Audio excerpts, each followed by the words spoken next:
부활의 능력이라는 제목으로 부활절 말씀을 함께 나누도록 하겠습니다. 프랑스 황제 루이 14세 때에 있었던 일입니다. 그는 짐이 곧 국가다라고 외치면서 베르사유 궁전을 완성하고 프랑스의 권위를 만방에 널리 떨치고 있었습니다. 그러나 그는 가톨릭 신자였기 때문에 개신교인들을 너무나 싫어하고 또 매우 박해했습니다. 그는 신앙의 자유를 인정하지 않고 박해의 손길을 뻗어서 칙령거역죄로 그 당시 개신교의 대표격이었던 세오졸프라는 사람을 체포하여 파리탑의 감옥에 감금시켜 놓았습니다. 그리고는 시간이 지나 마침 부활절이 되었습니다.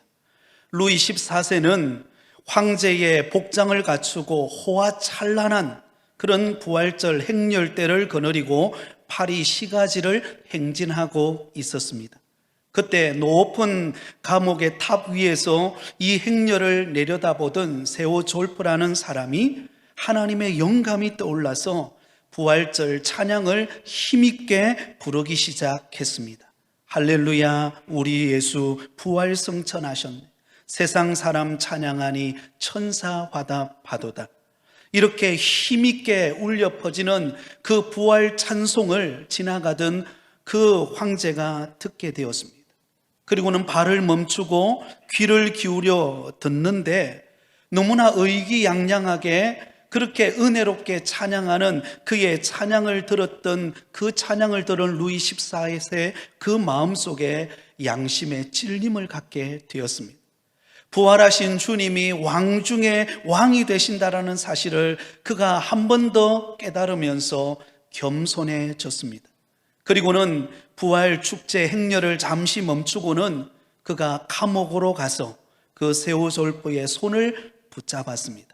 그리고는 자신의 잘못을 빌고 그를 석방하여 자유인이 되게 했다고 합니다. 부활절날 있었던 사건입니다. 사랑하는 성도 여러분, 오늘은 부활주일입니다. 죄와 사망의 권세를 이기시고 부활하신 그 부활의 주님께 최고의 경배와 영광을 돌리는 날입니다.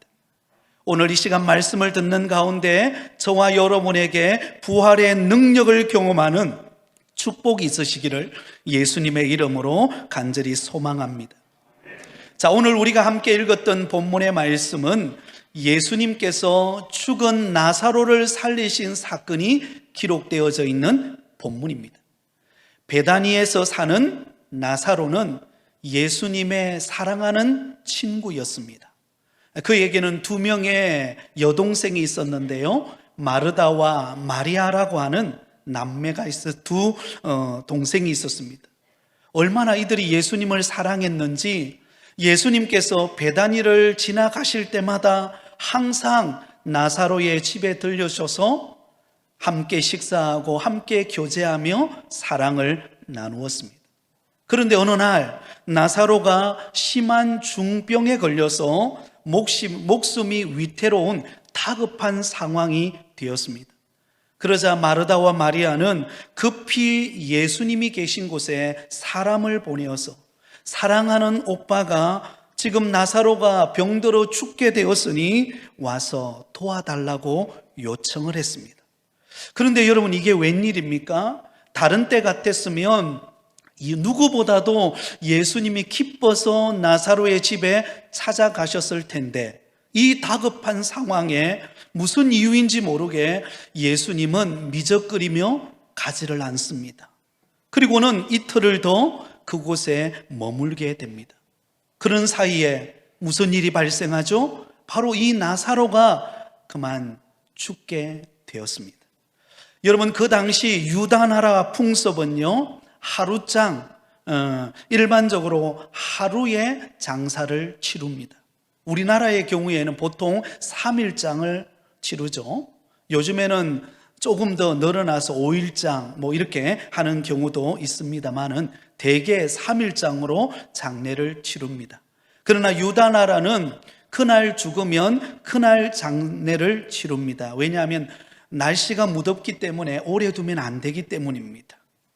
그래서 어쩔 수 없이 나사로는 그날 장례를 치루었습니다. 근데 여러분, 예수님께서 나사로를 살린 사건은 언제 이루어지게 되죠? 나사로가 죽어서 장사된 지 나흘 만에 4일이 지난 후에 그때 죽은 나사로를 예수님이 살리셨습니다. 17절에 보면 예수께서 와서 보시니 나사로가 무덤에 있은 지 이미 나흘이라. 여러분, 예수님께서 이 나사로에게 찾아왔을 때는요, 이미 나사로는 죽어서 무덤에 들어간 지 며칠이 지났다고요? 나흘이 지난 상태였습니다. 이제 죽은 그의 육신이 썩어가고 있는 바로 그 순간이었습니다.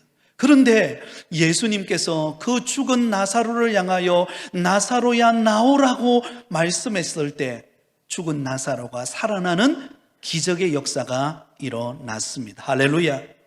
자, 그렇다면 예수님께서 죽은 나사로를 살리신 이 표적을 통해 우리에게 가르치고자 하시는 교훈이 무엇입니까? 오늘 우리가 읽었던 본문 25절, 26절을 우리 다시 한 번 더 같이 읽겠습니다. 예수께서 이르시되 나는 부활이요 생명이니 나를 믿는 자는 죽어도 살겠고 무릇 살아서 나를 믿는 자는 영원히 죽지 아니하리니 이것을 내가 믿느냐.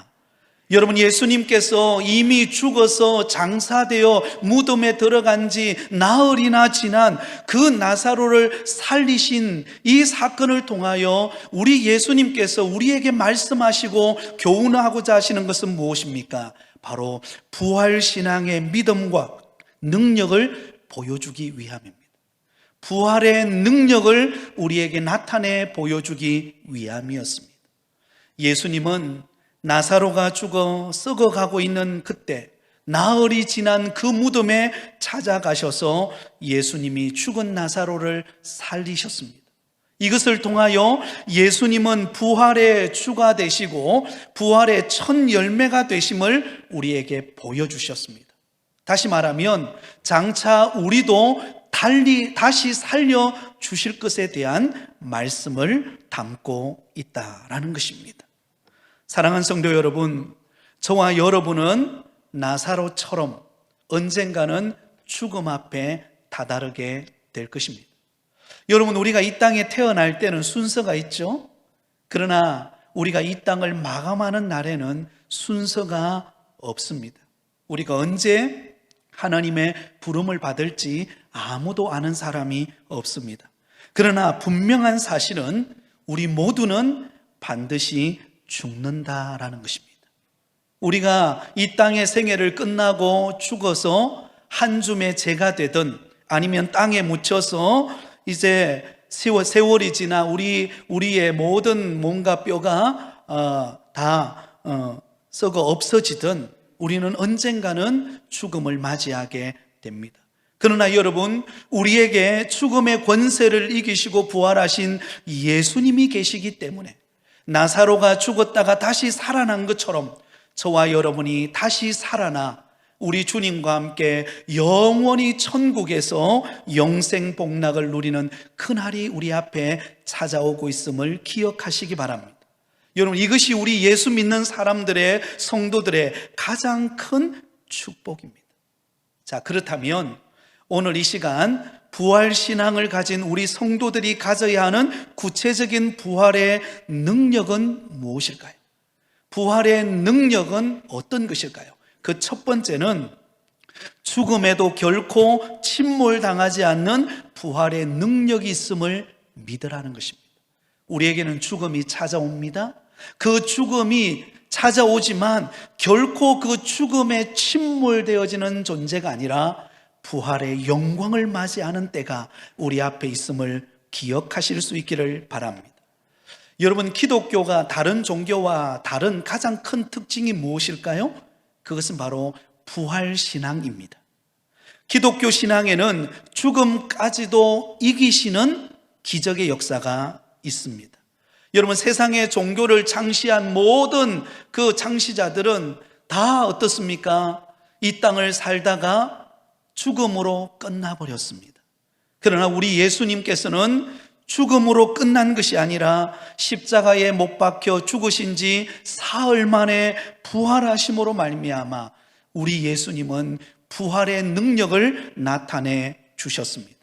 그래서 오늘 우리가 읽었던 본문 25절, 26절에 우리가 이렇게 기록하고 있지 않습니까? 예수께서 이르시되 나는 부활이요 생명이니 나를 믿는 자는 죽어도 살겠고 무릇 살아서 나를 믿는 자는 영원히 죽지 아니하리니 이것을 내가 믿느냐. 여러분, 우리 예수님은 어떤 분이십니까? 부활이요 생명이신 줄 믿습니다. 여러분, 나사로를 살리신 우리 예수님은 부활이요 생명이십니다. 예수님이 직접 십자가에 못 박혀 죽으신 지 사흘 만에 부활하심으로 우리의 부활이 되시고 생명이 되심을 우리에게 나타내 보이신 것입니다. 그러므로 예수님이 부활이요 생명이기 때문에 그 예수님을 믿는 자는 죽어도 살아나게 됩니다. 그리고 살아서 예수님을 믿는 자는 영원히 죽지 않는 영생의 복을 받아 누리게 되어짐을 기억하실 수 있기를 바랍니다. 여러분, 이 세상의 모든 생명체는 각각 가지고 있는 생명체의 특징이 있습니다. 다 수명이 다릅니다. 여러분, 바다에 있는 거북이 같은 경우에는요, 몇 년을 사는지 아십니까? 적어도 한 100년. 그리고 오래 사는 거북이는 약 한 200년 가까이 산다고 합니다. 여러분, 200년 정도 살면 좋겠죠, 그죠? 반응이 없으시네요. 그에 비해서 하루살이는 얼마나 살까요? 어떻게 하셨어요? 하루살이는 하루 삽니다. 그러면 여러분, 여름을 상징하는 매미는 얼마나 살까요? 약 한 보름에서 한 달 정도 산다고 합니다. 그런데 여러분, 이 매미가 여러분 한 달 정도, 오래 살아야 한 달 정도 사는데요, 그 한 달을 살기 위해서 유충으로 땅속에 있는 기간은 얼마나 될까요? 7년에서 긴 것은 20년까지 그 유충으로 있다가 그리고는 세상에 나와서 며칠 있는다고요? 단 보름 정도, 한 달 정도 있다가 여러분 죽는다고 합니다. 여러분, 수명이라는 것은요, 각 동물 종류에 따라 다 다릅니다. 그런데 다 생명체를 가진 존재가 수명이 다르고 다 여러 가지 생김새도 다 다르지만요, 한 가지 공통점이 있어요. 그것은 무엇인가 하면 그 모든 생물, 동물, 모든 생명체는요, 언젠가는 죽는다는 것입니다. 이 죽음을 이기는 존재가 없습니다. 그래서 우리 인간의 생명의 특징도 바로 죽음 안에 갇힌 생명이라고 말할 수 있습니다. 죽음 앞에는요, 꼼짝을 못합니다. 아무리 진시 황제가 불로초를 많이 먹고 오래 살려고 노력했지만 그러나 결국은 죽었습니다. 죽음에 침몰당한 생명은요, 결코 살아날 수가 없는 것입니다. 그런데 예수님의 생명의 특징은 다릅니다. 예수님은 부활의 생명입니다. 나는 부활이요 생명이다라고 우리 예수님은 선언하고 있습니다. 다시 말하면 죽음으로 끝나지 않는다는 것입니다. 죽음에 함몰되어지지 않는다는 것입니다. 예수님은 십자가에 못 박혀 죽으신 지 사흘 만에 부활하심으로 그 모든 죄와 사망의 권세를 깨트리시고 승리하신 분이 우리 예수님이신 줄 믿습니다. 그러므로 여러분, 예수님은 부활의 주요 생명의 주가 되십니다. 그러므로 누구든지 그 예수님을 믿는 자는 여러분 이 부활 생명에 참여하게 되는 것입니다. 사망의 올무에서 죽음에 침몰되어서 끝나버리는 인생이 아니라 다시 살아나는 인생, 다시 소망을 갖고 회복되어지는 인생을 경험하게 됩니다. 40절 말씀에 보면 이렇게 말합니다. 예수께서 이르시되 내 말이 내가 믿으면 하나님의 영광을 보리라 하지 아니하였느냐 하시니, 예수님이 부활이요 생명이라고 말씀하시는 것처럼 그 예수님을 믿는 자는 하나님의 영광을 보고 다시 사는 은혜를 경험하게 되어진다라는 것입니다. 여러분, 일반적으로 사람이 죽음 앞에 다다르면은요, 공포를 느낀다고 합니다. 일반적으로 어떤 죽음의 직전에 딱 다다랐을 때는요, 그때 예수님을 믿는 사람과 믿지 않는 사람이 딱 판가름이 난다고 합니다. 예수 믿지 않는 사람이 죽음 앞에 딱 다다르면은요, 그 죽음의 공포가 밀려와서 그 죽음 앞에 어찌할 수 없지 못해서 막 탄식하면서 과음을 지르면서 그러면서 부들부들 떨면서 공포 속에서 죽음을 맞이합니다. 그러나 우리 예수 믿는 사람은 다릅니다. 여러분, 혹시 예수 믿은 우리 부모님이나 예수 믿는 우리 믿음의 성도들이 죽음을 맞이하는 임종을 보신 적이 있습니까? 저는 여러 번 본 적이 있습니다. 여러분, 임종 예배를 드리면서 그 마지막 순간 하나님 앞에 부름받는 장로님, 권사님, 집사님들의 모습을 본 적이 있습니다. 너무나 평화로워요. 그 죽음의 직전, 인간이 넘어설 수 없는 그 죽음 앞에 다다랐는데도요, 그 죽음을 순간 앞에서도 얼마나 얼굴이 평온한지, 마치 평온하게 잠드는 것처럼 그렇게 하나님의 부름을 받는 것을 보았습니다. 왜 그럴까요? 예수 믿지 않는 사람의 죽음은 그 죽음이 그를 침몰하여 멸망의 길로 가지만, 예수 믿는 우리 성도들은 부활이요 생명 되신 예수 그리스도를 믿음으로 우리는 다시 살아나는 은혜를 받은 자이기에 죽음은 더 이상의 우리의 두려움이나 공포가 아니라 천국 문으로 들어가는, 통과하는 문에 지나지 않는 줄 믿습니다. 그러므로 예수 믿는 우리 모든 성도들은 아무리 죽음의 환경이 몰아쳐온다 할지라도 우리는 그 가운데서도 평온히 죽음을 맞이할 수 있습니다. 다시 살아나기 때문에 그렇습니다. 물론 여러분, 죽음을 맞이한다는 것은 슬픈 일입니다. 우리 성도들 가운데 육신의 병이 들어서 참 더 오래 살 수 있는데도 그렇지 못하고 부름받는 성도들을 대할 때, 특히 어떤 사고로 인하여서 정말 참 아픔의 죽음을 맞이할 때 그 모습을 바라보는 가족이나 유가족이나 성도들이 바라볼 때는 슬퍼하지 않을 수 없습니다. 그러나 여러분, 우리가 슬픔의 상황에 처해져 있다 할지라도 우리가 절망하지 않는 이유는 무엇입니까? 그 죽음이 우리를 침몰시킬 수 없기 때문입니다. 그 죽음이 우리를 억압하지 못하기 때문입니다. 왜냐하면 그 죽음 이후에 우리는 다시 살아나는, 부활하는 영광의 주님과 함께 영원히 사는 천국의 기쁨을 맛볼 것이기 때문인 줄 믿습니다. 여러분, 그날에는요, 먼저 가신 우리 신앙의 선배들, 또 저와 여러분의 신앙의 부모님들, 이미 천국에서 우리를 기다리고 있는 그 믿음의 선배들, 믿음의 부모님을 만나는 그날이 우리 앞에 기다리고 있을 것입니다. 아마 저는 상상해 봅니다. 우리 믿음의 선배들이 저와 여러분이 이 땅에 믿음으로 살다가 주님 앞에 부름받았을 때에 그 죽음을 이기고 그 죽음의 침몰로부터 벗어나서 영원한 천국의 기쁨을 맛보는 그 자리로 갔을 때 우리를 기쁨으로 환영하며 우리를 맞이해 주는 그날이 올 것입니다. 그러므로 여러분, 담대하시기 바랍니다. 우리는 죽음을 이긴 자들입니다.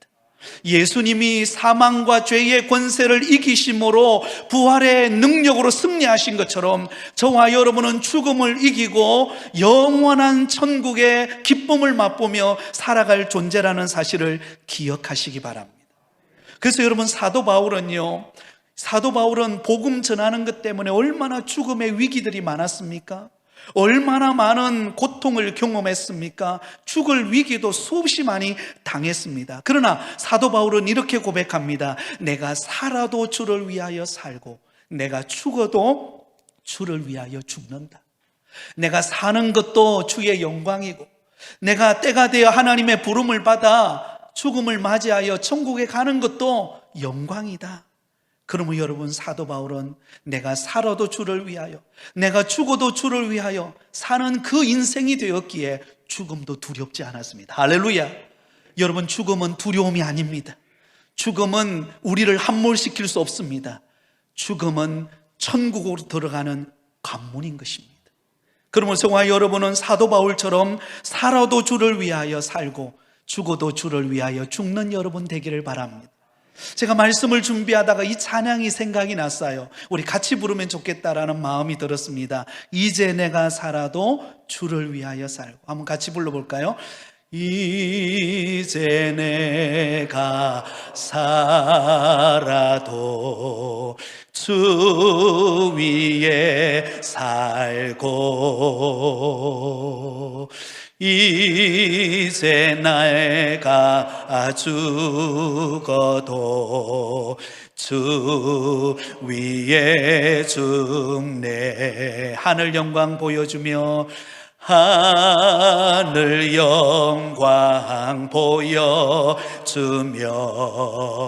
날 오라 하네. 할렐루야 찬송하며 주께 갑니다. 그러므로 나는 사나 죽으나 주님의 것이요 사나 죽으나 사나 죽으나 날 위해 피 흘리신 내 주님의 것이요. 할렐루야. 여러분, 우리가 살아도 주를 위하여 살고요, 우리가 죽어도 주를 위하여 죽습니다. 우리가 죽음을 침몰되지 않는 이유는 할렐루야 찬송하며 주님을 맞이할 것이기 때문입니다. 그 영광의 나라에 갔을 때 앞서가신 믿음의 선배들이 저와 여러분을 맞이하며 기쁨으로 우리를 환영할 것입니다. 그러면 여러분, 죽음을 이기시고 죽음의 침몰의 자리로부터 우리를 다시 살려주신 그 부활의 능력을 기억하며 하루하루 기쁨으로 살아가는 저와 여러분 되시기를 예수님의 이름으로 축원드립니다. 두 번째로, 예수님이 오늘 본문을 통하여 우리에게 나타내신 부활의 능력은 무엇입니까? 말씀이 선포되는 곳에 부활의 능력이 있음을 믿으라는 것입니다. 무엇이 선포될 때요? 말씀이 선포되어지는 곳에 부활의 능력이 있다는 것입니다. 여러분, 예수님은 나사로를 찾아갔습니다. 그러나 여러분, 예수님이 나사로를 찾아간 그 시각은 어떤 때였습니까? 이미 나사로는 죽어서 무덤에 들어간 지 며칠 되었어요? 나흘이 지난 때였습니다. 여러분, 도저히 다시 살아날 수 있는 가능성이 제로인 상태, 그때 예수님이 찾아가셨습니다. 그리고는 그 나사로의 무덤 앞에 서셨던 예수님이 그 죽은 나사로를 향하여 우리 예수님께서는 어떤 행동을 보여줍니까? 43절, 44절입니다. 우리 같이 읽겠습니다. 이 말씀을 하시고 큰 소리로 나사로야 나오라 부르시니 죽은 자가 수족을 배로 동인 채로 나오는데 그 얼굴은 수건에 쌓였더라. 예수께서 이르시되 풀어놓아 다니게 하라 하시니라. 할렐루야. 여러분, 이미 나사로는 죽은 지 나흘이 지나서 썩은 육체는 이제는 여러분 점점 썩어가고 있는 상황입니다. 도저히 살아날 가능성이 제로인 상태. 그때 예수님께서는 그 무덤 앞에 가셔서 죽은 나사로를 향하여 말씀하십니다. 큰 소리로 나사로야 나오라, 나사로야 나오라. 여러분, 그 말씀을 들었던 나사로가 어떤 모습을 보입니까? 죽은 나사로가 수족을 동인 채로, 온몸에 여러분 수족을 동인 채로 그 모습 그대로 나옵니다. 그러자 예수님이 그 얼굴에 수건을 풀어 놓으라고 했을 때 그가 살아나는 기적의 역사가 일어났습니다. 예수님의 그 권위의 말씀을 통하여 죽은 나사로가 살아나는 기적의 역사가 일어나게 된 것입니다. 사랑하는 여러분, 죽은 나사로가 살 수 있었던 것은 부활의 주가 되시는 예수 그리스도의 말씀으로 살아났습니다. 여러분, 이 땅이 지어질 수 있었던 이유도 바로 하나님께서 말씀으로 이 땅을 창조하셨습니다. 빛이 있으라 명령하였을 때, 말씀하였을 때 빛이 있었습니다. 물고기를 향하여 물고기가 있으라고 했을 때 그 물고기가 생겨났습니다. 사랑하는 여러분, 모든 것은 하나님의 말씀으로 되어졌습니다. 마찬가지로 죽은 나사로도 그 부활의 주가 되시는, 부활의 첫 열매가 되시는 예수님의 그 말씀의 권위 앞에 죽은 나사로도 살아나는 역사가 있게 되었습니다.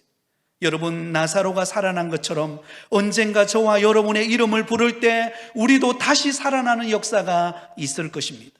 요한복음 5장 25절에 이렇게 말합니다. 진실로 진실로 너희에게 이르노니 죽은 자들이 하나님의 아들의 음성을 들을 때가 오나니 곧 이때라. 듣는 자들은 어떻게 되리라? 살아나리라. 살아나리라. 듣는 자는, 부활의 주님의 음성을 듣는 자는 다시 살아나리라. 다시 회복되어진다는 것입니다. 절망에 죽어 있고 낙심에 죽어 있고 환경에 짓눌려서 정말로 회복되기 어려운 상황 가운데 있다 할지라도 우리 주님의 그 음성을 듣는 자는 살아납니다. 그때가 언제일까요? 바로 우리 예수님이 재림하시는 때입니다. 데살로니가전서 4장 16절에 이렇게 말씀하고 있습니다. 같이 읽습니다. 주께서 호령과 천사장의 소리와 하나님의 나팔 소리로 친히 하늘로부터 강림하시리니 그리스도 안에서 죽은 자들이 먼저 일어나고. 여러분, 그 영광의 주님께서, 부활하신 주님께서 재림하시는 그날에 호령과 천사장의 나팔 소리가 울리면서 그 영광스러운 주님이 우리에게 오실 것입니다. 그때 어떤 일이 벌어집니까? 그리스도 안에서 죽은 자들이 먼저 일어나게 됩니다. 죽은 자들을 향하여 주님께서 말씀하십니다. 듣는 자들아 살아날지어다. 그러면 여러분, 한 줌의 흙이 되었던, 재가 되어버렸던 우리 육신이 신령한 몸으로 다시 살아나서 우리 주님과 함께 영원한 생명을 누리며 천국에 살게 될 것입니다. 여러분, 이와 유사한 환상이 기록되어진 곳이 있습니다. 바로 구약의 에스겔서입니다. 에스겔서 37장에 보면 에스겔 선지자가 하나님의 영의 이끌림을 받아 마른 뼈들로 가득 차 있는 골짜기로 가게 됩니다.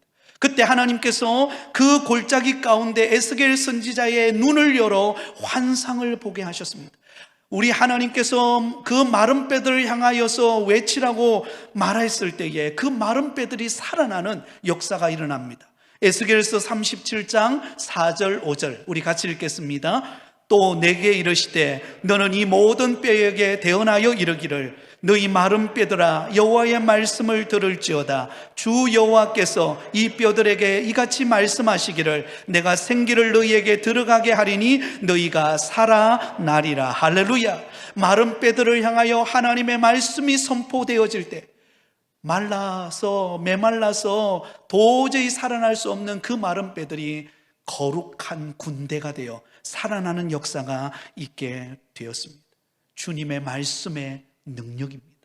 사랑하는 여러분, 저와 여러분은 코로나 팬데믹 시기를 거의 3년 가까이 보냈습니다.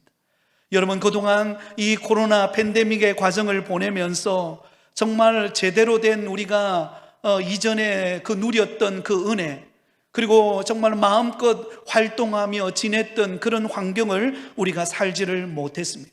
고립되고 제한되어지고 격리되어지고 여러 가지 환경의 어려움 속에 우리는 시간을 보냈습니다. 그러다 보니까는요, 우리의 영혼도 어느 순간부터인가 점점 그 은혜를 받아 누리며 활력이 넘치고 독수리 날개치며 올라감 같은 그런 생동감 넘치던 신앙생활이 점점 식어지면서 나도 모르게 여러분 소금 뿌린 파가 시들어버리는 것처럼 그렇게 시들어져 있는 우리의 모습을 발견하게 됩니다. 그런데 다행히도 이제 내일부터는 거리 제한이 없어집니다. 그리고 4월 25일부터는 이제 교회에서 음식을 먹을 수 있는 그런 때가 옵니다. 이제는 5월 첫 주부터 이제 우리 교회도 이제 본격적으로 점심 식사를 할 수 있는 때가 옵니다. 여러분 기대가 되시나요? 아멘? 아멘이 없으세요? 여러분, 저 후곡교회 와서 이제 처음 식사합니다. 놀라운 일이죠. 여러분, 하나님께서 우리 가운데 이제 새로운 은혜를 주실 것입니다. 그러면 여러분, 우리가 말씀을 듣기를 사모하고 은혜를 사모할 때 우리의 영혼이 살아나는 역사가 있을 줄 믿습니다. 여러분, 한 2년, 3년 가까이 되다 보니까요, 우리는 뭐가 익숙해졌습니까? 이제 오전 예배 딱 드리고 집에 가는 게 익숙해졌어요. 그래서 우리 마음에 내심 이런 마음이 있습니다. 올해까지만 좀 쉬지. 제가 여러분 마음을 깨뚫고 있습니다. 식사 준비하는 게 얼마나 부담스러운데 이거 좀 그냥 김밥을 돌리면 안 되나, 이런 생각이 여러분 들지 모르겠어요. 그러나 여러분, 은혜는 사모하는 자에게 있습니다. 여러분, 좀 불편하지만 은혜를 기대하고 말씀 듣기를 사모하고 또 셀 모임과 전도의 모임을 통하여 은혜의 활력이 우리 교회 안에 넘쳐나기를 원합니다. 그래서 부활의 능력으로 승리하며 살아가실 수 있기를 바랍니다. 이제 마지막 세 번째로, 아픔과 고통 속에서 합력하여 선을 이루시는 부활의 능력을 믿으라는 것입니다. 여러분, 우리는 인생을 살아갈 때 아픔과 고통을 겪습니다. 특히 이 죽음이라는 것은요, 최악의 고통의 사건입니다. 여러분, 사업을 실패하거나 취업에 실패하고 또 젊은이들은 연애에 실패하고 또 때로는 병이 드는 것, 그것도 참 어려움입니다. 그러나 여러분, 반전의 기회가 있잖아요. 사업에 실패해도 다시 도전하면 기회가 있습니다.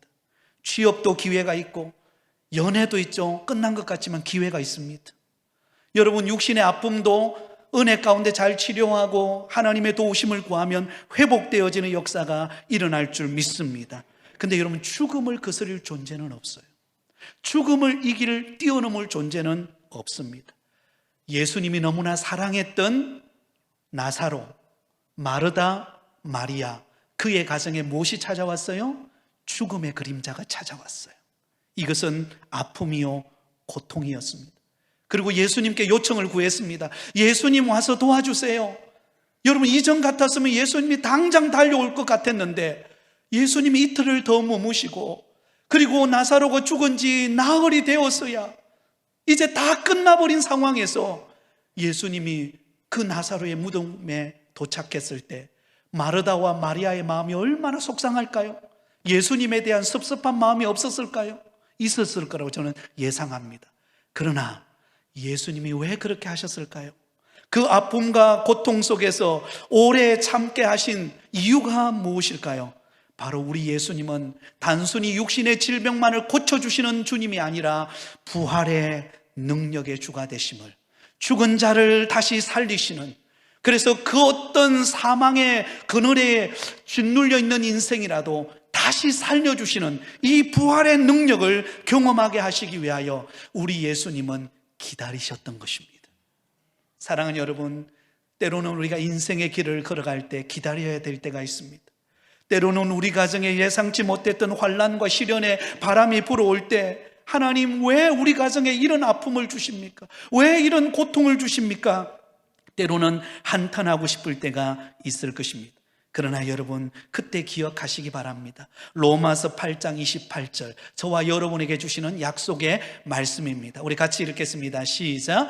우리가 알거니와 하나님을 사랑하는 자, 곧 그의 뜻대로 부르심을 입은 자들에게는 모든 것이 합력하여 선을 이루느니라. 모든 것을 합력하여 어떻게 하신다고요? 선을 이루십니다. 여러분에게 어려움이 있습니까? 가정에 환난의 바람이 불어왔습니까? 육신의 아픔이 있습니까? 하나님의 은혜가 임할 것입니다. 하나님이 다시 살리시는 회복의 역사가 있을 것입니다. 모든 것을 합력하여 선을 이루시는 그 부활의 능력을 바라보면서 날마다 믿음의 주요 온전케 하시는 예수 그리스도를 바라보며 담대한 믿음으로 하루하루를 승리하며 살아가는 우리 모든 성도들이 되시기를 예수님의 이름으로 축원드립니다.